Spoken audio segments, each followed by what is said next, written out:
Good morning. Southwest Writers this morning is proud to have one of its long-term lifetime members, Joseph Badal, come back to us. This is a man who started with us how long ago? 25 years? Wow. 25 years ago. He has, I don't know if before, but at least since, has had over 18 award-winning novels, best-selling author on Amazon, on New York Times, and I can't even go into the list. And his credentials also expand beyond that. He's helped a lot of people get ahead in the game, and he's got a lot of insights into writing books. And even though most of his are action, adventure history, things of that nature, what he has to say today bleeds over into just about every genre. Some of the things that every one of us needs to know going into the game. So without further ado, Mr. Joseph Badal.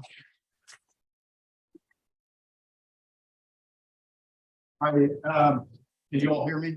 Yes. I really don't need a microphone, but I understand I have to use it in order for the people that are attending remotely to hear. So, I am so pleased to be here.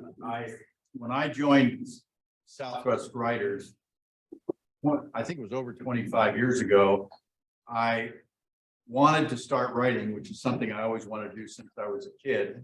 And, didn't have anything done, hadn't started anything.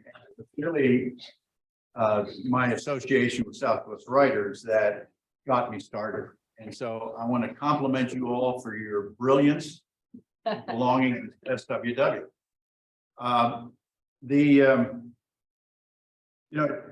Just a quick additional remark about Southwest Writers. When I joined Southwest Writers, again, I had not even started anything. I finished my first manuscript shortly after joining the organization. I met my first agent through the organization. I got with my first critique group through the organization. I met a lot of published authors that have helped me along the way. And this is a first-class organization. And again, I compliment you all. I'm going to talk about a couple rules. And,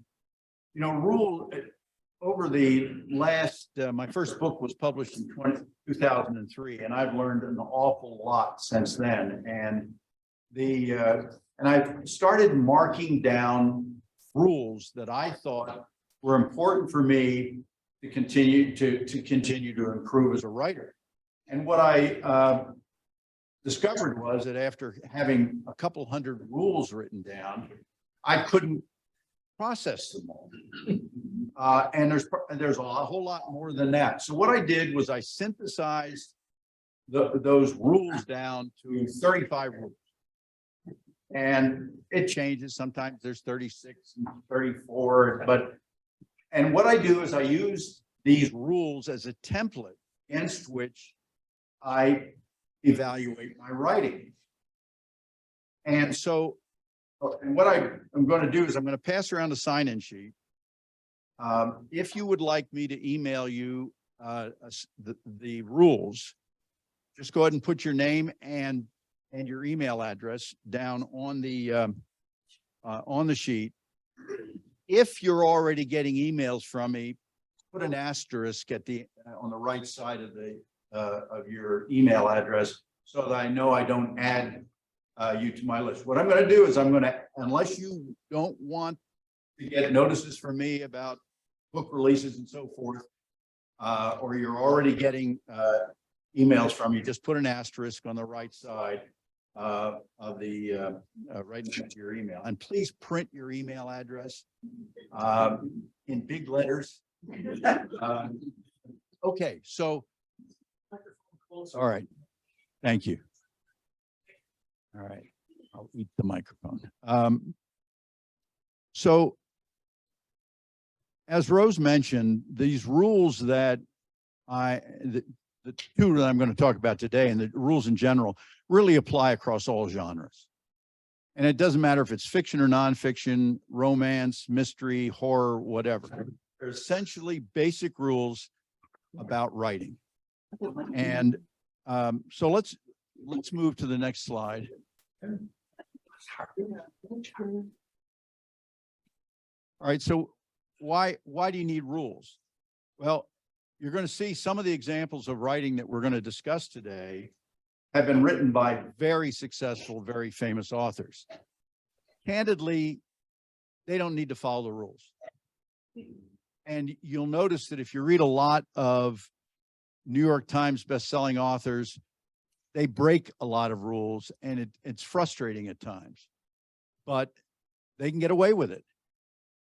When you're starting out, you can't get away with it. And if you start following the rules in the beginning, you'll continue to use those rules throughout your writing because it becomes a matter of, it becomes first nature. So why do you need rules? Because writing is not anarchical. It's structured. It needs to be structured. It's not, writing is not about putting down or going through a stream of consciousness and putting whatever comes to mind.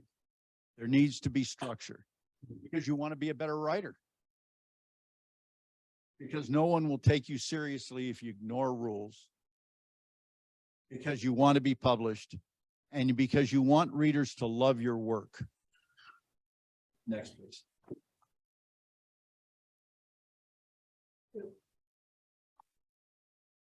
So the two rules we're going to talk about today are grab your reader by the throat right away, get their attention.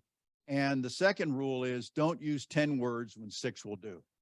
I'm going to give you some examples of both of those rules. And I want this to be interactive. So I'm going to ask your opinion. I'm going to ask you about how you might make changes. And by the way, you don't need to write this down if you ask for the rules, because I'm going to send you the set and these are included. Next, please. So again, why? Your job is to entertain the reader and continuously keep them engaged. Make the reader want more. If you can get the reader to be intrigued by what you've said, that reader is going to continue to write. If the reader stops reading because of something you said, you risk losing them. So you've got to grab them, you've got to entertain them. Next, please. So I found this quote, it was actually in a book by Robert Dugoni called The Silent Citizen. And Robert Dugoni is a New York Times bestselling author. He writes mysteries and thrillers. And he wrote, and again, this was a dialogue excerpt. My mother used to tell me that life is a lot like reading a book. You don't know what's going to happen next unless you turn the page and read to the ending. That's the beauty of reading, the journey. You want that reader to be on that journey. If they stop, if they say, I can't continue, or why did the author do that, then they're not going to take the journey. Next, please. So your first sentence, what are the ways to grab the reader by the throat and make him or her want more? Well, brevity, talked about don't use 10 words and 6 will do. Identify a major figure or a major conflict and use imagery. Again, I'm going to have examples of each of these in a moment. Go ahead. So the first example is from Guardian of Lies by Steve Martini. How many of you are familiar with Martini? Okay. To the drug lords of the Tijuana cartel, the man was an urban myth, and the cops were singing off the same page. So what do you think?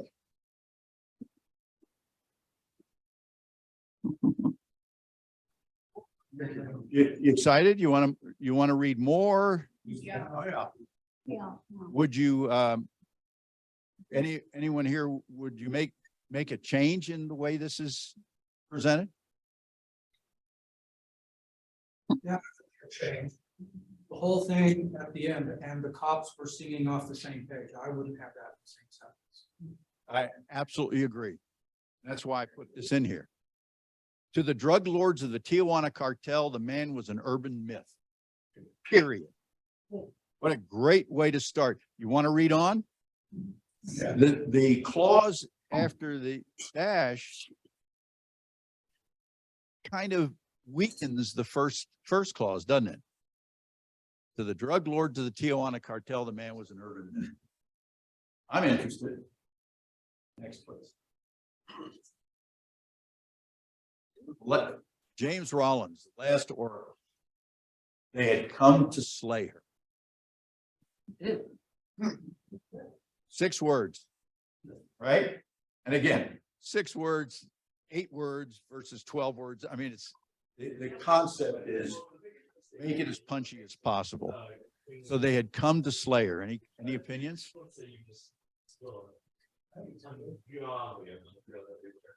Yeah, everybody like it or? Well, yeah, and I guess you, yes, sir. I think it's too short. There's just nothing there.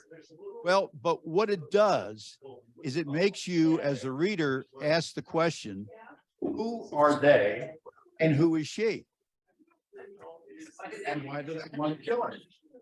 So the point here is you want the reader to read on. You don't want to give the reader too much. You want to give them enough that they want to read on. Right, that is limited information and it's.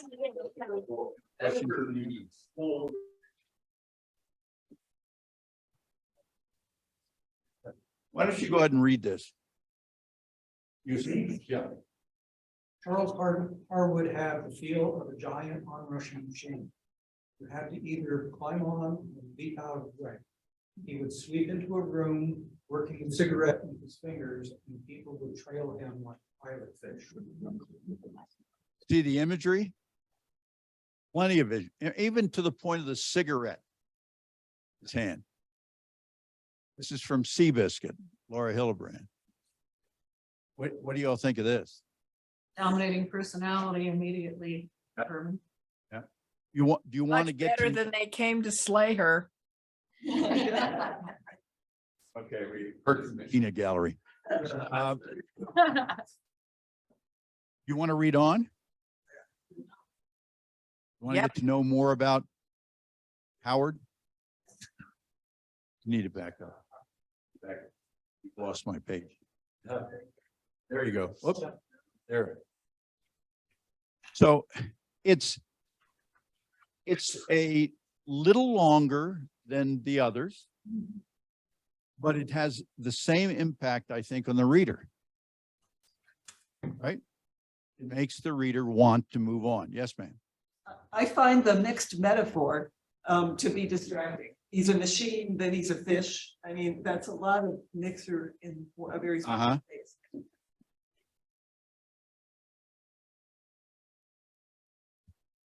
Anybody else have an opinion about that? Yeah, I think it's good to be careful, like not too much imagery. Yeah, I agree. Yeah, there's a lot of imagery there, isn't there? But I think it's powerful enough. Did you go back? And we're trying to get you back in Oh. the Zoomers on the screen because you can walk out of the Oh, camera. sorry.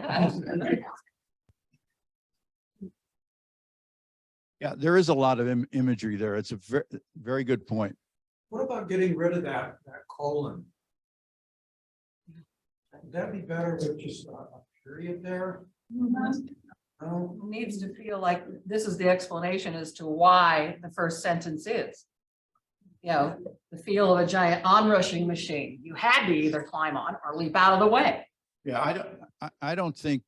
I think either one would work, although I think this is a better alternative. Do you have a question, sir? Yeah, that first sentence throws me because it's ambiguous, active or passive. I'd rather read Charles Howard swept into a room like a giant onrushing machine.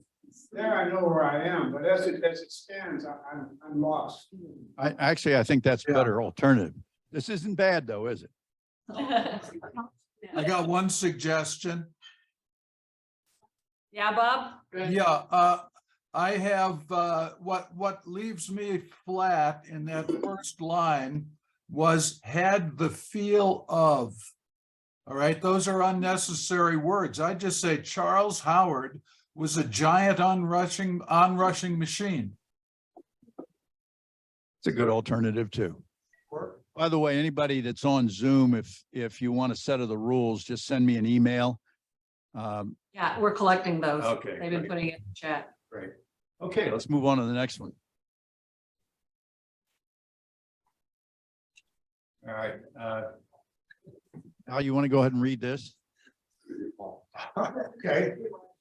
From a little after 2 o'clock until almost sundown of the long, still hot, blurry head Oh my God. September afternoon, they sat in what Miss Bullfield still called the office because her father had called it that, a dim, hot, airless room, with the blinds all closed and fastened for 40 summers, because when she was a girl, someone had believed that light and moving air carried heat and dark was always cooler. I think we can. Yeah, we got the idea. Something like. Remember what I said about Excessive. people like William Faulkner can get away with breaking the rules? Ah. I mean, that's a horrid. I mean, if you were, and there's some other examples that are similar, that if you weren't really excited about reading Faulkner, you'd stop right here. Yep. It's tedious.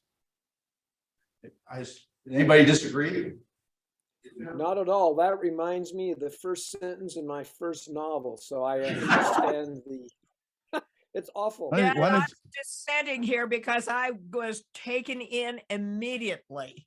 And so this author says yay to this one.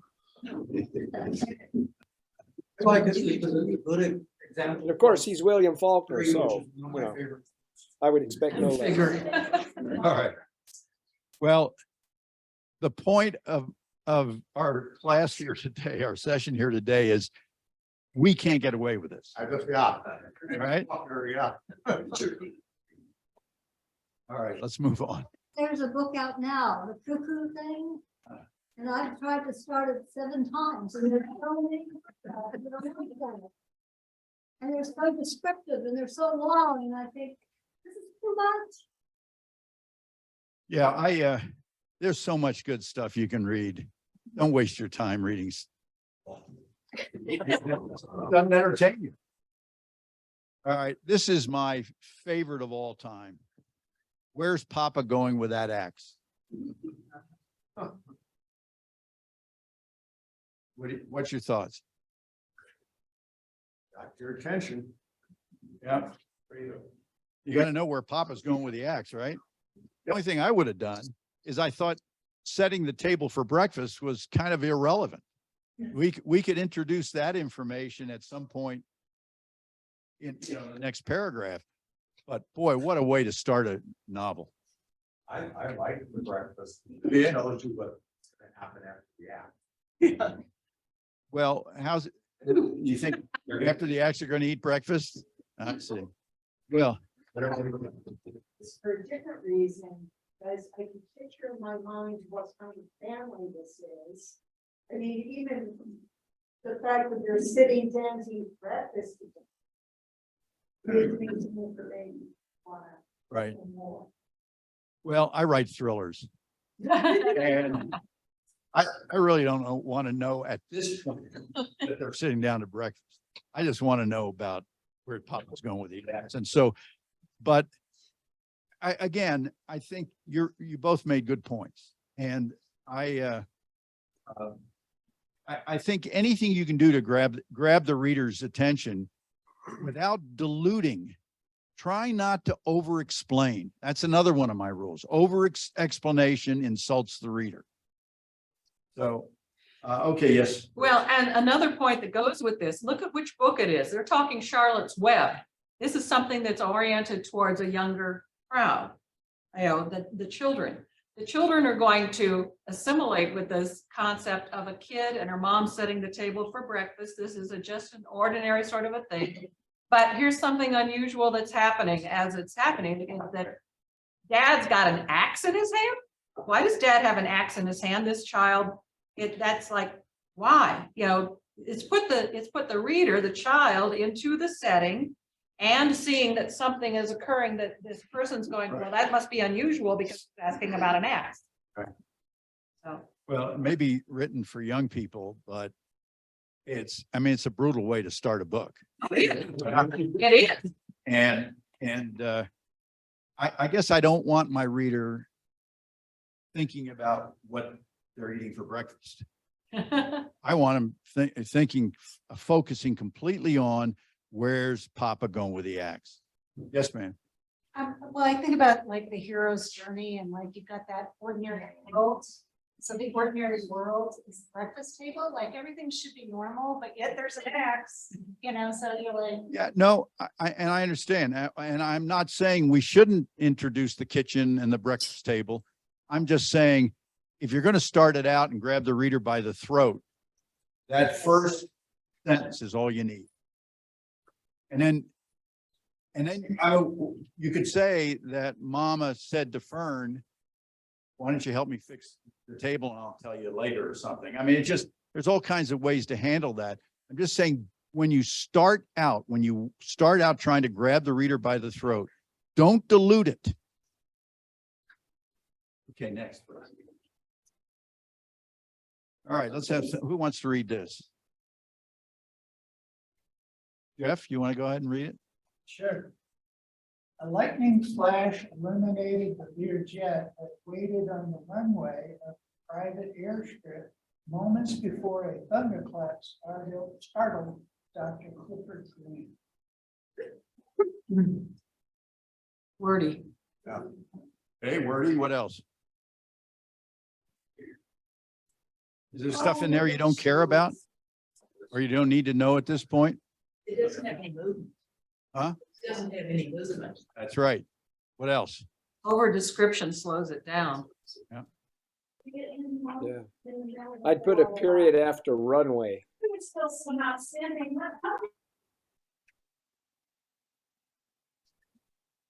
Yeah. First. Okay, that's better. It was kind of interesting. Elmore Leonard once said that you should never start a book with the weather. He also, Elmer Leonard was great. He also was asked one time, how do you know what to leave out of your books? And he said, what the readers won't read. You have a question?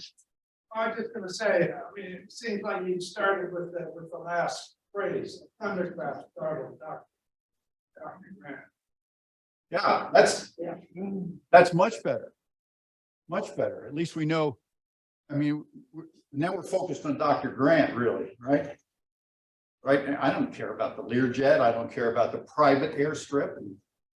So it's, again, Philip Margolin's a great writer. It's just that he can get away with this stuff. All right, next, please. Paradise by Toni Morrison. They shoot the white girl first, but the rest they can take their time. No need to hurry out here. What do you think?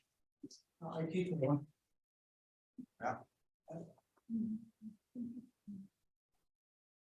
I mean, there's an amazing amount of tension here, isn't there? Not interested. This is a great way to get the reader to read on, isn't it? Why do they shoot the white girl first? I mean, these are good questions. You don't want the reader saying, why in God's name did she write that? But instead, say, the question here is, who's the white girl? Why do they take their time for the, I mean, no need to hurry out here. Where's here? There's all kinds of wonderful questions that make you want to continue to read. And that's what you're trying to do for your reader. You want them to continue to read. Any other comments about this? Well, I mean, I would venture, sorry, I would venture to say that maybe she's Toni Morrison. We maybe can't write like this because the rest they can take their time is not really grammatically correct. No, that's right. We can do it to great effect. That's right. I don't think. It's kind of colloquial. If I were to submit this, it wouldn't work. Yeah, I don't want to get into the line editing too much, but yeah, you make a point, a good point. But she's writing colloquially and anyway. Was there another question? Yeah, The old issue about present tense versus past tense is obviously present tense. And I notice some authors go back and forth very effectively. Any opinion on that? well, I think just like you want to continue, while you want to maintain point of view correctly, you want to maintain tense correctly. Okay. I wouldn't, we don't want to do that. Yeah, you wouldn't want to change tense in this paragraph, but I just asking later on in the page, could you switch to past tense because that's the more common way of writing. Yes, sir. In your slide here, how would you categorize Charles Dickens' opening line in two cities? It was the best of times and the worst. Well, that is supposed to be one of the great opening lines. In today's literature and today's writing, that's not particularly dramatic. At the time Dickens was writing, that was a wonderful lead in or come on to the reader. So much has changed in the whole writing business, if you will.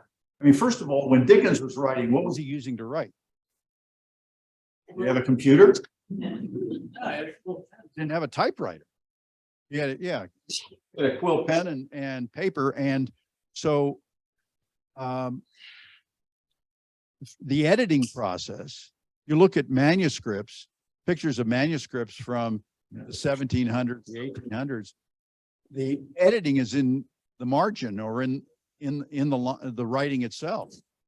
Because if you had a 500-page novel, which Dickens did, if you had a 500-page novel, what if you had to rewrite the whole thing because there was one mistake or a mistake that he perpetrated throughout the entire work?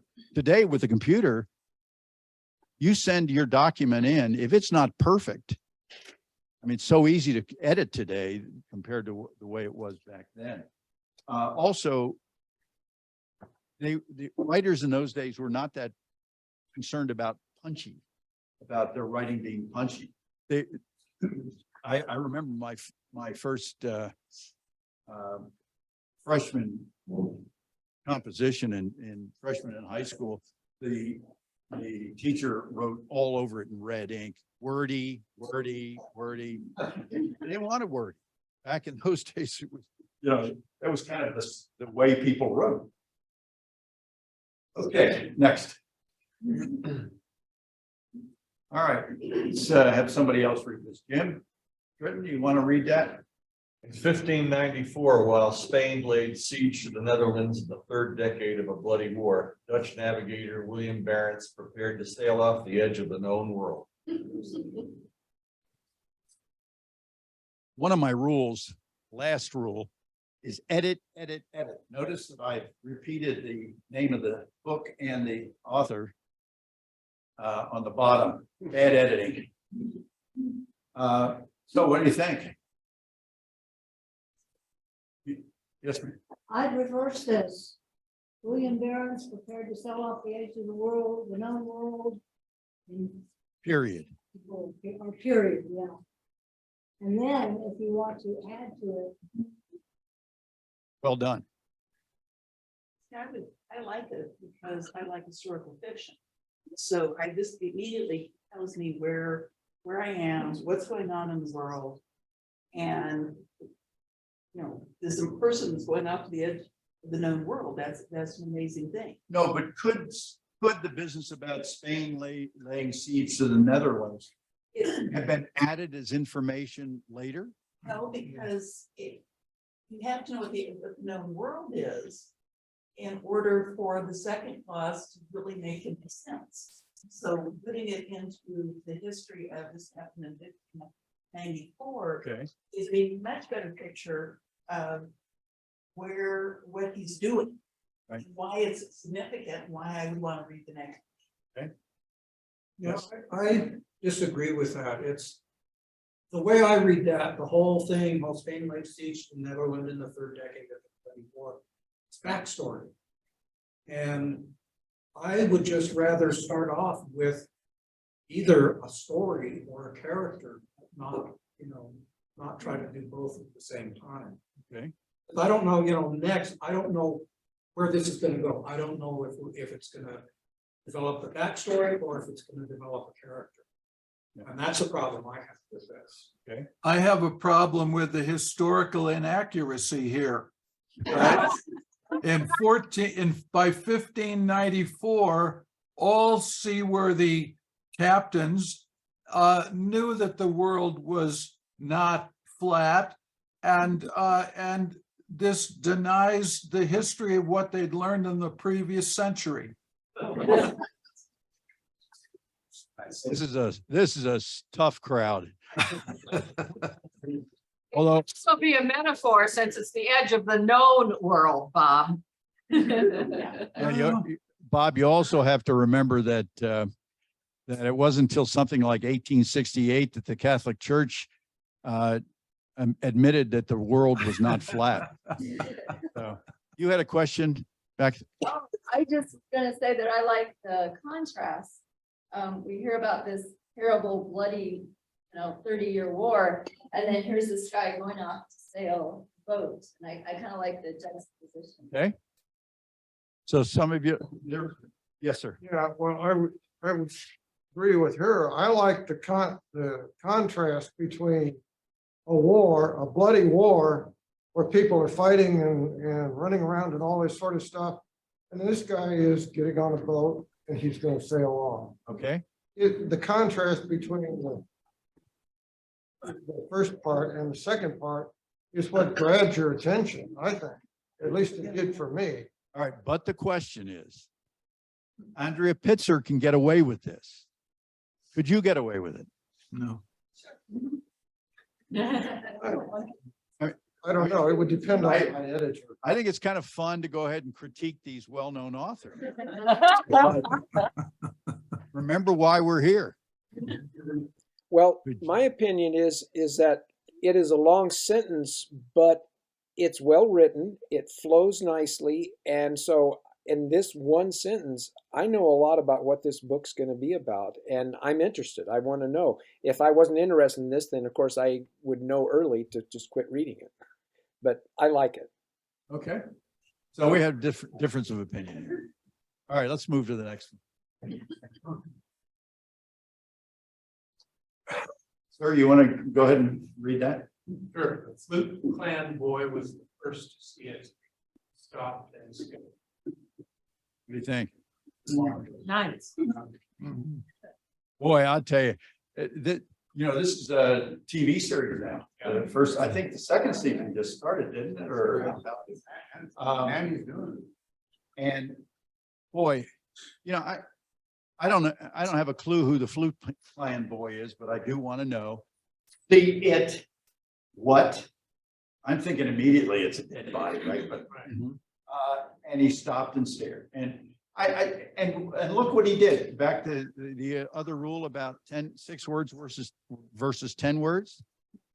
He could have put that all in one sentence, but what he did was he put it in 2 sentences, punchy, got your attention. Do you want to read more? Yes. Yeah, Jeff.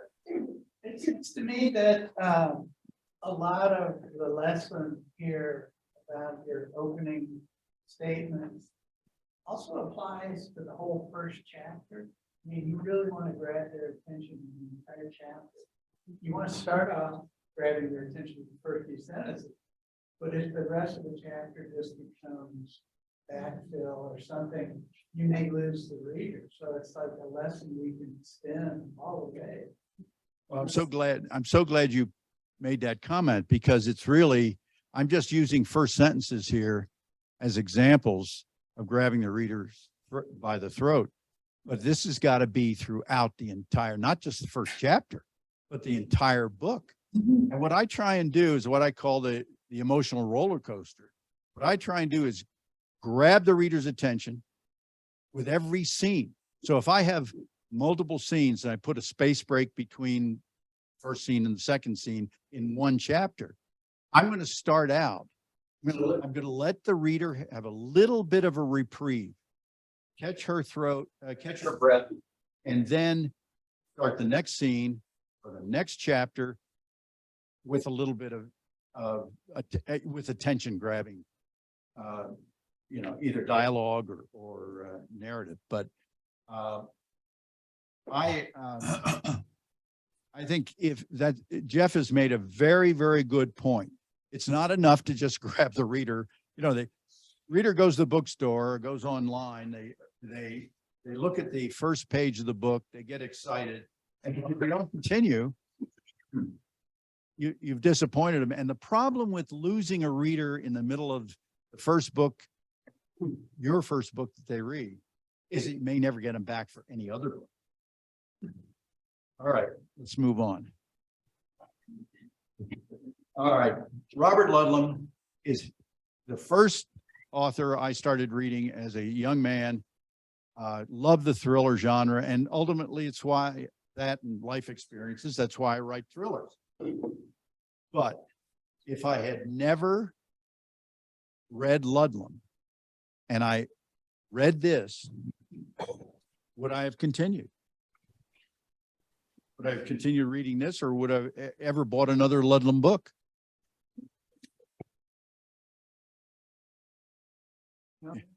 Huh? Yeah, go ahead.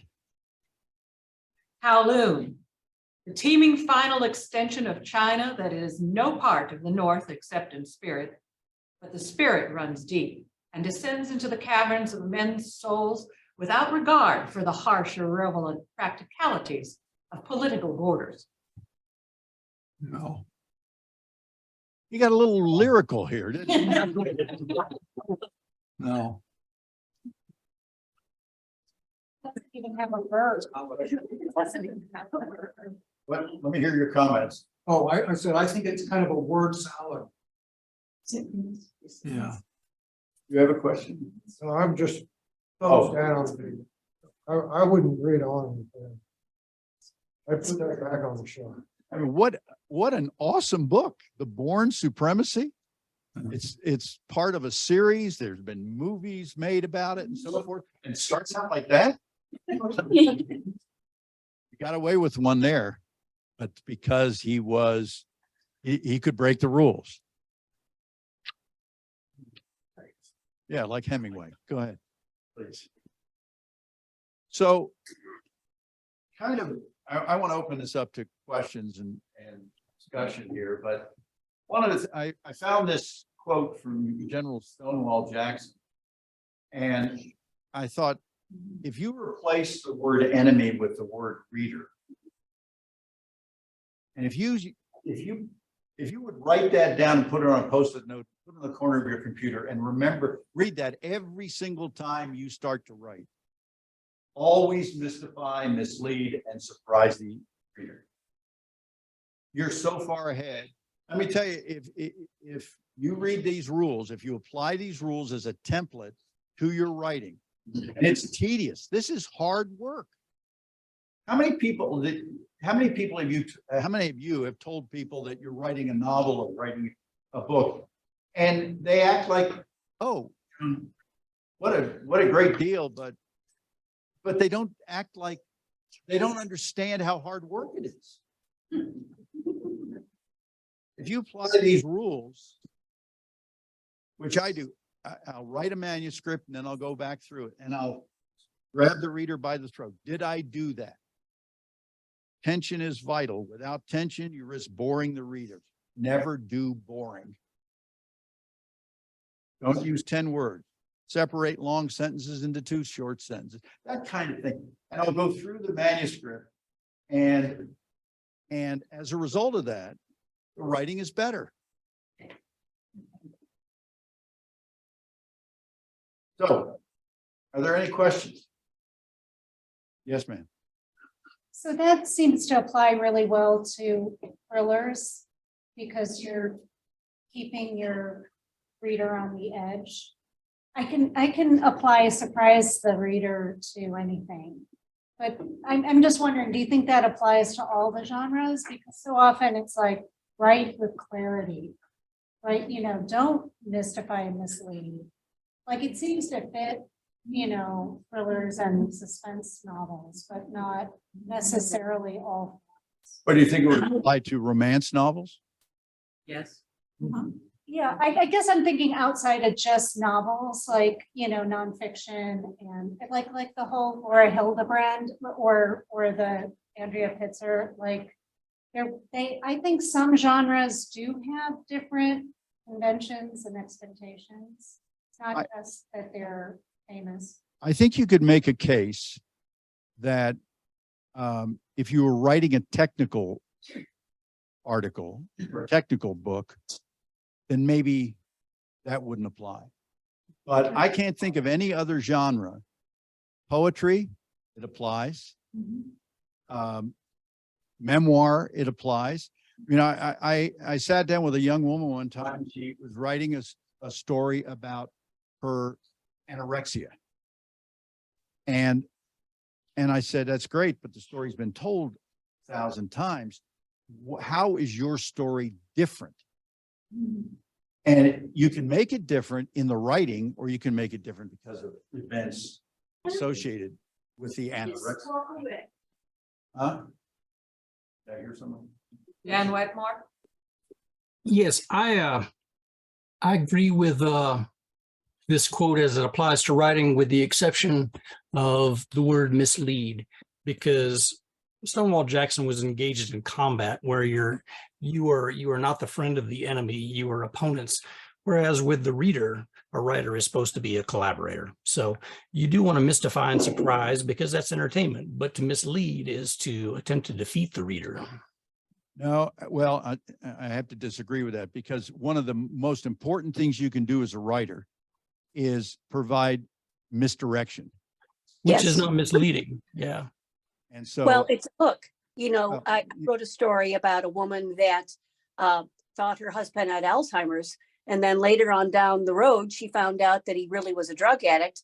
And the confusion and the behavior she saw was not based on dementia, but on brain damage because of chronic substance abuse. So you take the reader down one path and then boom, you've got a hook, you've got a surprise.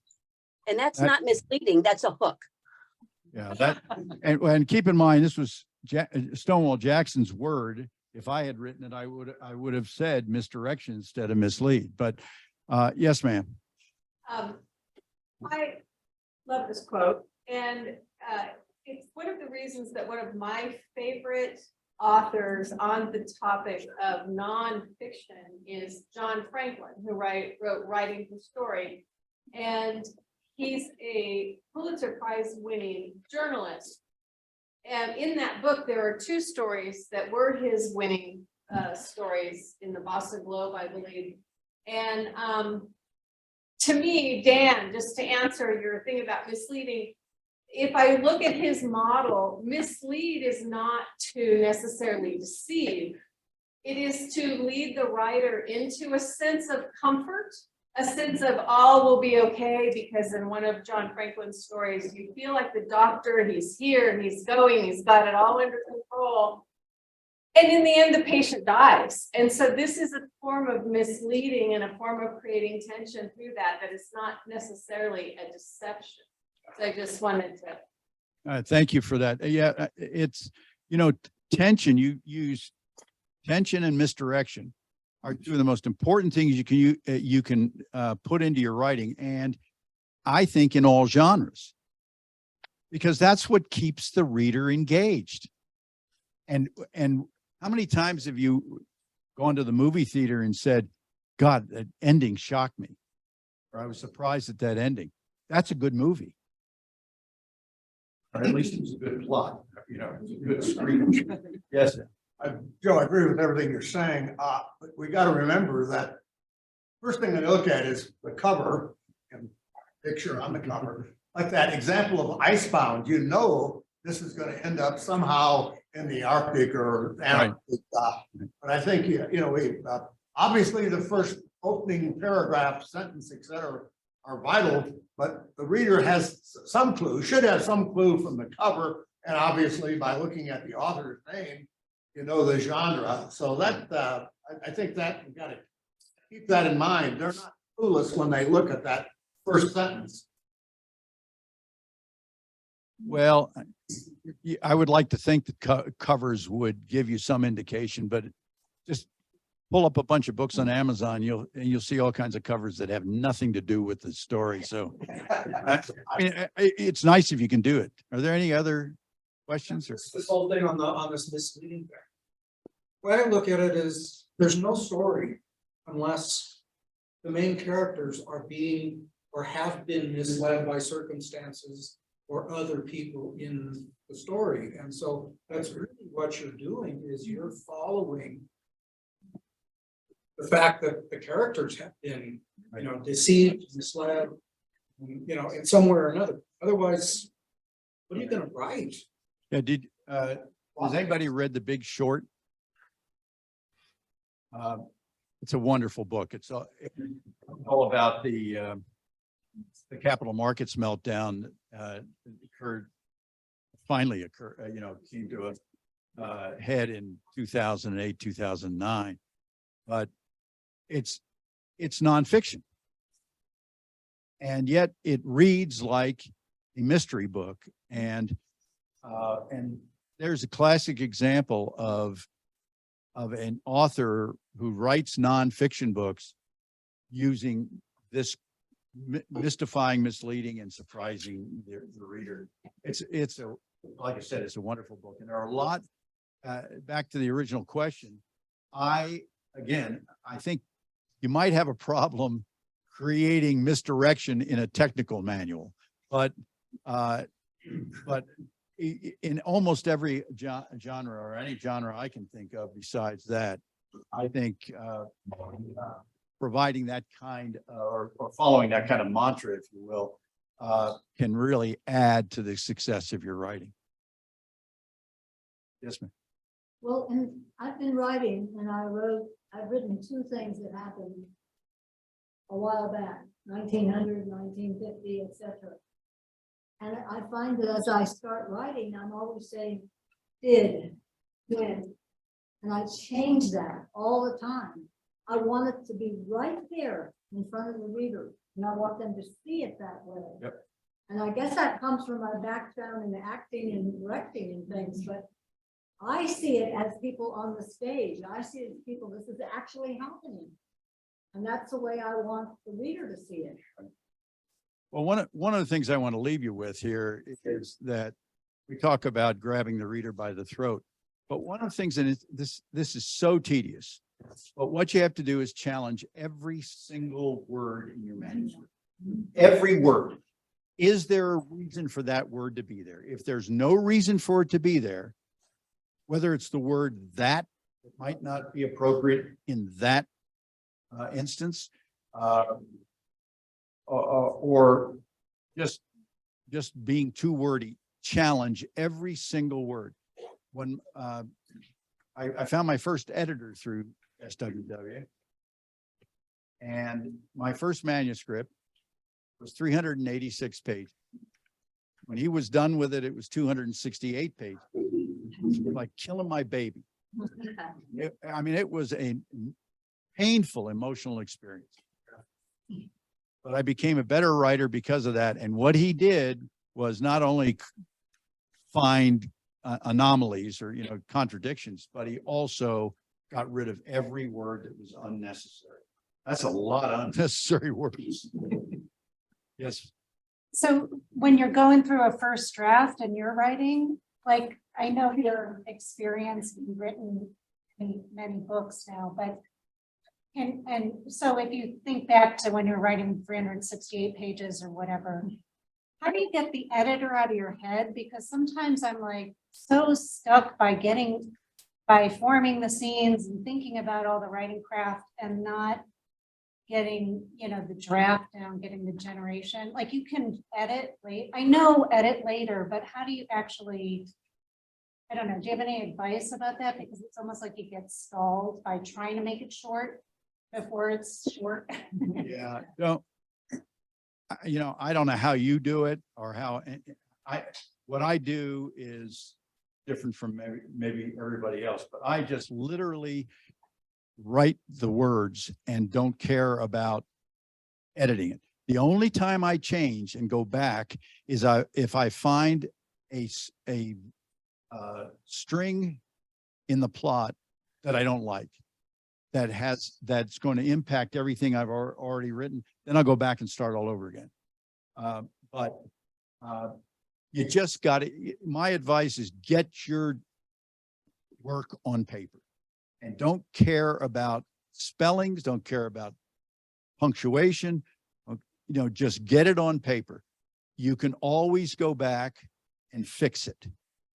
But if you get focused or you concentrate on making something perfect the first time, it'll never get done. Yes. Are you writing it more a pantser or a Oh, yeah, pantser. If I had to outline, I would quit writing. I mean, it would be no fun.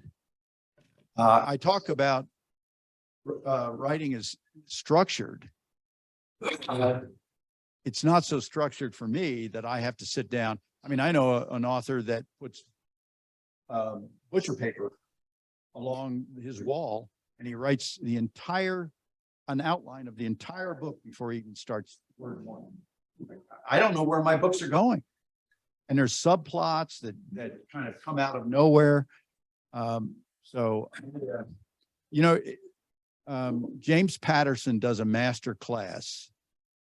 It's really kind of interesting. It's $90 and there's like 20 lessons or 22 lessons and they range anywhere from 10 minutes to 30 minutes. So I took the class. I want to be just like James Patterson, and if there were 20 classes, I agreed with every single thing he said. And I'm doing every single thing he said, except he is death on writing an outline. You got to write an outline. So I disagree with him. Now, who am I to criticize James Patterson? But I mean, Patterson's writing 15 or 20 books a year. If you believe that, I have a bridge to tell you. Patterson's not writing his stuff. I mean, he's got young writers that are writing his work and he puts his name on it. It's a business. Any other questions? Questions about how I write or why I do what I do? Or Yeah, I just have a comment about something that happened to me that, and I keep going back to it, like, it's one of those, avoid doing this, especially early on. I was reading one of Nicole's books, and it was toward the end, and she introduced a handgun. And she called it a 32 millimeter revolver. And I couldn't go on. I just got back to that. It's like, how did this get in here? Oh, it's a 32 caliber, 32 millimeter. That's a good telling. And at the beginning of, I could not have, as good a writer as she is, I couldn't have kept going. Somebody out there will find something you did wrong and they're going to tell you about it. And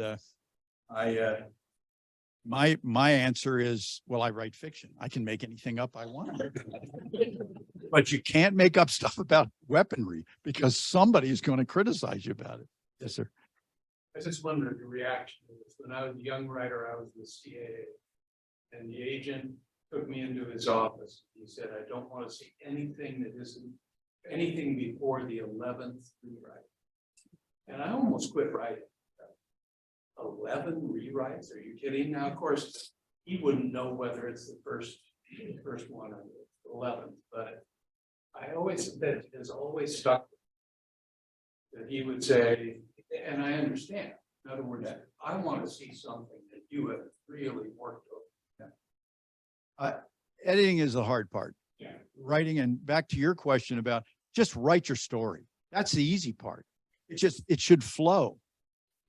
And don't worry about the rules. You apply the rules as a template after the fact. But I do not send, I have an independent editor. I do not send anything to that editor until I have reread and re-edited my manuscript at least 8 times. And sometimes more than that. I stop when I can't stand my own story anymore. Then it goes to the independent editor, and by that time, and this will save you some money. If you're using an independent editor to review your work, they typically are going to charge you by how much time they put in. If you have, for instance, applied the rules that I'm going to send you, it'll be so much easier for that editor to go over your work. So they're going to spend less time on it.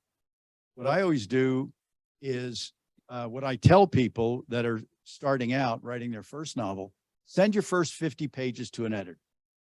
Pay them for 50 pages. I don't care what, a couple $100, whatever they charge. Then take all of their comments and apply those comments to the rest of the manuscript. You can edit it. You can make the corrections better than they can at that point. Then send them the whole manuscript. Yes. That does bring up another question, what he was saying. Guns, your stuff's action adventure, there's a lot of it's military oriented.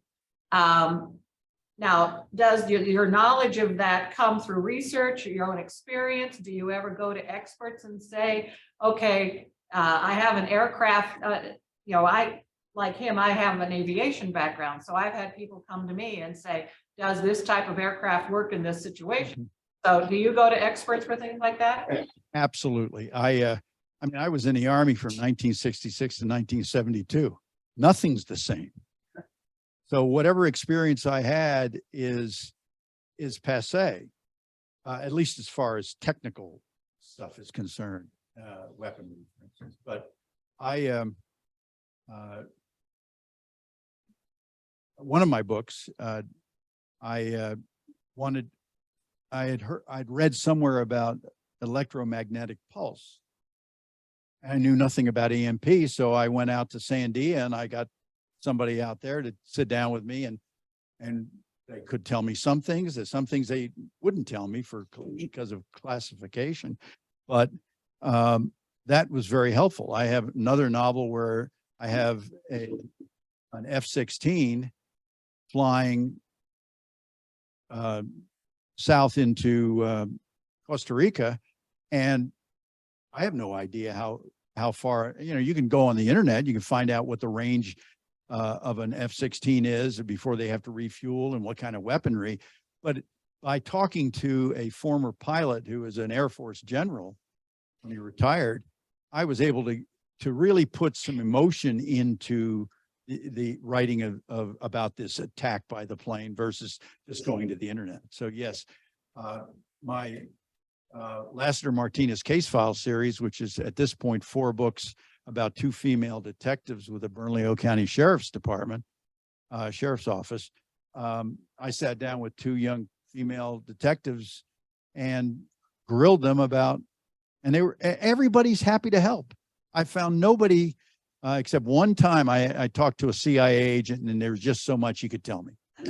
But other than that, I got a huge amount of experience. Yes, ma'am. I want to go back to the outline thing. I can't even imagine how I would go about writing that. But so it just, my brain doesn't work that way. But one thing I did learn is timeline.